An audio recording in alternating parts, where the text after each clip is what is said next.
நாங்க இருக்கிறோம், இருக்க கூடாது, அடக்கம் தான் பண்ணணும் அப்படின்றீங்க. நாலாவது என்ன கேட்கிறாருன்னு கேட்டா, இறந்து போனவர்களை நாங்க எரிச்சு போடுறோம், நீங்க புதைக்கிறீங்க. அது என்ன நியாயம், எந்த அடிப்படையில கேட்கிறாரு. இது நீங்க அறிவுபூர்வமா சிந்திச்சு பாருங்க. எரித்தல் புதைத்தல் இந்த ரெண்டுல எது நல்லது? அறிவுபூர்வமா பார்க்கணும்ல. எரிக்கிறோம் புதைக்கிறோம். இதை நான் சொல்லும் போது நீங்க புண்படுற மாதிரி நீங்க பார்க்க கூடாது. புரிந்து கொள்வதற்கு சிலது நான் சொல்லுவேன். அது நம்ம ஒரு சகோதரத்து உணர்வோடு கூடியிருக்கிற சபை தான் இது, டிஸ்கஷன் தான் இது. அதனால நீங்க வேற மாதிரி எடுத்துக்க கூடாது. இப்ப என்னை பெற்று வளர்த்து என்னை படிக்க வச்சு ஆளாக்கி ஒரு மனுஷன் ஆக்கின தகப்பனார் இறந்துடுறாரு. அவர் மீது நான் அவ்வளவு அளப்பரிய அன்பு வச்சிருக்கிறேன். அவரை கொண்டு அப்படி போட்டு மேல அந்த சாணியை அடுக்கி விறகையும் வச்சு கொளுத்தி அந்த உடம்பு இப்படி எந்திரிக்கும் போது அந்த வெட்டியாய் ஒரு அடி ஒன்று அடிச்சு, இது ஒரு கொடூரமான ஒரு தகப்பனுக்கு இந்த வேதனை, இப்படி ஒரு வேதனை. அது உசுறு இல்லை, அது வேற விஷயம். இப்படி ஒரு கொடூர செய்யப்படுவதை, ஒரு பாடிய இந்த மாதிரி பண்ணுவதை வேற பாடிக்கு நடந்தால் நீங்க ஒத்துக்கிறீங்களா? மனசு ஒத்துக்கிறதா? இது மனசாட்சிக்கு எதிரான ஒரு செயலா நமக்கு தோற்றம் அளிக்க வேணாமா? நம்ம இறந்து இருக்கிற பாடிங்க, உசுறு இல்ல, செத்தே போயிட்டான். செத்துதான் போயிட்டானுங்கிறக்கா நான் என்ன செய்யறேன், ஒரு பெரிய அலுவலை எடுத்துக்கொண்டு கை காலு துண்டு துண்டா வெட்டினேன். நீங்க என்கிட்ட கேட்கறீங்க, செத்து போனால வெட்டினா உனக்கு என்னடா உசுரா இருக்குது, நீங்க ஒத்துக்கிறீங்களா? என்ன நீங்க என்ன சொல்லுவீங்க? செத்த போனத்துக்கு கொடுக்குற மரியாதை கூட கொடுக்காம ஏன்டா அந்த மாதிரி பண்றேன்னு கேட்பீங்க. அப்ப நீங்க கொளுத்தும் போது அந்த பாடி நரம்பெல்லாம் இழுக்கப்பட்டு இப்படி எந்திரிக்கும். நான் பார்த்திருக்கிறேன் எரிக்கிற காட்சியில், நான் மிகைப்படுத்தி சொல்லல, நான் எல்லாத்தையுமே பார்த்தேன். ஒரு தர்காவில் தான் தர்காவுக்கு நான் போவேன். ஏதாவது ஒண்ணு சொல்றதா இருந்தா நான் போய் தெரிஞ்சுக்கிட்டு தான் நான் சொல்றேன் உங்கள்கிட்ட. யாரும் சொன்ன கதையை கேட்டலாம் செய்யல. ஏன்னா அந்த தீயில சூடாகணும்னு நரம்பெல்லாம் அப்படி இழுக்குமா, இப்படி தலை கிளம்பும், உசுரோட எந்திக்கிற மாதிரி ஒரு மீதி சமூகம்.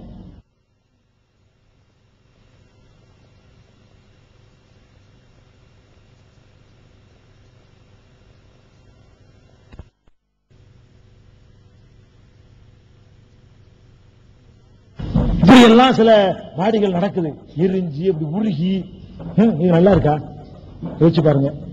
புதைச்சிட்டமா என்ன நடக்கும் தெரியாது, மூழ்ந்த பாடு வந்துடுறோம். அதுவும் நாசமாத்தான் போகுது, இது நாசமாத்தான் போகுது.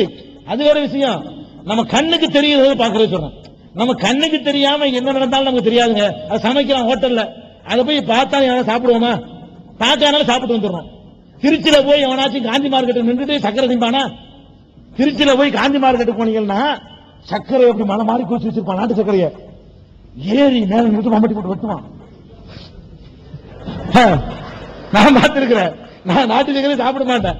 நான் பார்த்து திருச்சியில இருந்து அது அன்றாடம் பார்த்ததுனால வேர்வையெல்லாம் வடியும். அந்த சர்க்கரையில பல கலர்ல வரும், எல்லாத்தையும் போட்டு மிக்ஸ் பண்ணி, அதாவது வெள்ளை சர்க்கரையும் கருப்பு சர்க்கரையும் கலந்து நடுத்தரமான மூணாவது சர்க்கரை உண்டாக்குவான். அது எப்படின்னா மலம்பாடு ஒரு 1000 மூட்டையை குவிச்சு வச்சு ரோட்ல மயிலஞ்சந்தையில வேகம்பள்ளிக்கு பக்கத்துல காஞ்சி மார்க்கு ஏத்தாப்புல நான் பார்த்திருக்கிறேன் பல நாள் இந்த காட்சியை. நான் சாப்பிடவே மாட்டேன். ஆனா அதை பார்க்காத சாப்பிடுறீங்கல்ல, பார்க்காத சாப்பிட மாதிரி யாரும் பார்க்கணும் சாப்பிட மாதிரி நாட்டு சக்கரைய எல்லாரும் சாப்பிடுறோம். அதை போட்டு சாப்பிட்டு இருக்கோம். பார்த்தா ஒருத்தன் சாப்பிட மாட்டான். அதே மாதிரி சமையல் ஹோட்டல்ல போய் சமையல சமைக்கிறவன பாத்தீங்கன்னா பொண்டாட்டி மாதிரி சுத்தமா செய்வாங்க. அவன் ஒரு மாதிரியா கட்டிக்கிட்டு இப்படி அதை வச்சுக்கிட்டு எல்லாம் நடக்கு. அது பார்த்தீங்கன்னா திங்க மாட்டிய. அப்ப நம்ம பார்க்கும் பொழுது அதுக்குன்னு ஒரு நாகரிகம் இருக்கு இல்லையா? ரெண்டும் அழிஞ்சு போகுது. புதைச்சாலும் அழிஞ்சுதான் போகுது, எரிச்சாலும் அழிஞ்சுதான் போகுது. இது நம்ம பார்க்கிறோம் அந்த கொடூரத்தை. அது நமக்கு தெரியல. அதுல ஒரு ஆத்ம திருப்தி, அதுல ஒரு மனசு நிறைவு. மூணாவது பொருளாதார ரீதியா செலவு. இன்னைக்கு விறகு வேலை, எரிபொருளை சிக்கணும்னு பேசக்கூடிய ஒரு காலகட்டத்தில் ஒரு பாடி எரிச்சு காலி பண்றதுக்கு அதுக்கு எவ்வளவு வேணும்? ஒரு காட்டன் வேணுமா நினைக்கிறேன். 3000 ரூபாய் அதுக்கு செலவாகும். அதுலயும் அதுக்கு எலக்ட்ரானிக் வந்துருச்சு. இப்ப எலக்ட்ரிக் சுடுகாடுகள்லாம் மெட்ராஸ்ல எல்லாம் கண்ணம்மா பேட்டையெல்லாம் கொண்டு கட்டுற ரூபாயை கொடுத்தா அவன் கரண்ட்ல வச்சு எரி சாம்பலாக்கி போறான். அதுக்கு ஒரு அமௌண்ட் கட்டணும், அதுக்கு ஒரு தொகை. இது என்ன ஒண்ணு கிடையாது, குழி வெட்ட வேண்டியதான், வச்சுட்டு வந்துட வேண்டியதான். பேசாம ஒரு 200 ரூபாய் தான் போகும். அதை ஒரு எத்தனையோ உசுரோட உள்ள நல்ல தேவைக்கு யூஸ் பண்ணலாம். குறைந்த செலவில் ஒரு பாடியை அழிப்பதற்கு வாய்ப்பு இருக்கும் பொழுது நிறைந்த செலவு பண்ணி அது எதுக்கு சுமையை நம்ம சுமக்கணும் அப்படிங்கிற அடிப்படையை நம்ம பார்க்கணும். அடுத்ததாக பார்க்க வேண்டிய அம்சம் இந்த மண் இருக்கு பாருங்க, நம்ம வாழக்கூடிய மண். இதுக்கு ஒரு பெரிய பவரை, ஒரு சக்தியை கடவுள் கொடுத்திருக்கிறார். என்ன கொடுத்திருக்காரு? நீங்க போர் போட்டு தண்ணி எடுக்கிறீங்க, அழகான சுவையான தண்ணி வருது, குடிக்கிறீங்க. இது என்ன தண்ணி? இந்த போர்ல குடிக்கிற தண்ணி என்ன தண்ணிங்கிற?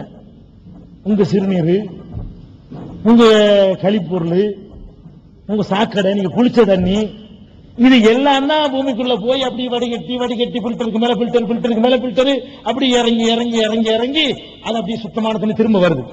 இந்த மண்ணு பாருங்க எல்லா இளவையும் கிளீன் பண்ணிவிடும். சுத்தமான தண்ணி நீ குடிக்கிறது எல்லாம் என்னங்கிற? எல்லா இளவும் தான், எல்லா தண்ணி தான் உள்ள போகுது, அதான் குடிக்கிறோம். இந்த மண் இருக்கு பாருங்க, எல்லாத்தையும் அப்படி அழிக்கிற அளவுக்கு அது பவர் இருக்கு அந்த மண்ணுக்கு, எதுவுமே வெளியே வராது. இப்போ ஒரு பாடி அடக்குறீங்க, இறந்து போன பாடியில என்னென்னலாம் வருதுன்னு உங்களுக்கு தெரியும். அடக்காம கொஞ்சம் வச்சிருந்து பாருங்க. ஒரு 48 மணி நேரம் ஒரு பாடி எங்க வைங்க, புழு வரைக்கும் வந்துடும். அதுல நாற்றம் எடுத்து, நாற்றம்னா எங்க நாற்றம் வருது? பாக்டீரியாக்கள்னால நாற்றம் வருது.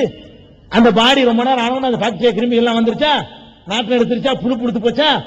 இவ்வளவும் அந்த மண்ணுக்குள்ள போடும் பொழுது மண்ணு வெளியே வரக்கூடாது.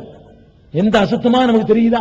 அப்படியே அரிச்சு திண்டு ஒண்ணுமில்ல, இரும்பு பேசா கூட ஒண்ணுமில்லாம கொஞ்ச நாள்ல அப்படிப்பட்ட ஒரு பவர் அதுக்கு இருக்குது. இயற்கையில அதுல இருந்து கிளம்பக்கூடிய அந்த உடம்புல இருந்து இந்த கொழுப்பு எரிஞ்சு வரும், அதுல வந்து வரக்கூடிய அந்த வாடை, அந்த உடம்புல இருந்து வரக்கூடிய அந்த கெட்ட கிருமிகள், இதெல்லாம் அப்படி காத்துல பரவி காற்று மாசுபட்டு எவ்வளவு விஷயங்கள் இருக்குது. ஒன்னு சொல்லுவாங்க, அடக்கிறதுனால அடக்கம் பண்றதுனால இட நெருக்கடி ஏற்படும், இடம் ரொம்ப தேவைப்படுவாங்க. அப்படிலாம் இடம்லாம் தேவைப்படாது. ஒரே இடத்துல 1000 பேர் அடக்கிட்டு இருக்கோம். இன்னைக்கு ஒரு இடத்துல அடக்கம் பண்ணுவாங்க, அடக்கம் பண்ணிட்டு அங்க ஒரு ஆளு, அடுத்து மறுபடியும் இங்க தோண்டா ஒண்ணு இருக்கா, மறுபடியும் இடத்துல அடக்குவாங்க. அடக்கம் பண்றது இப்படியே இடம் பூரா காலி பண்ணிட்டா என்ன செய்யணும் கேட்கறான். அப்படிலாம் ஆகாது. இதுக்குள்ள ஒரு 2 லட்சம் பேர் அடக்கிட்டே இருக்கணும் உங்களை இடத்துக்குள்ள. ஏன்னா இங்க அடக்கிட்டு அங்க போயிட்டு வர்றதுக்குள்ள இவரு மண்ணா போயிருப்பாரு, மறுபடியும் அங்க இருந்து ஆரம்பிப்போம். அதனால இடம்லாம் பெருசாவெல்லாம் செலவாகாது. அப்படித்தான் முஸ்லீம்கள் அடக்க ஸ்தலங்கள்ல நடந்துகிட்டு இருக்கு. இந்த காரணங்களுக்காகத்தான் எரிக்கிறதை விட புதைச்சிருங்க, கண்ணுக்கு தெரியாம போகட்டும் அப்படின்னு இஸ்லாம் சொல்லுது.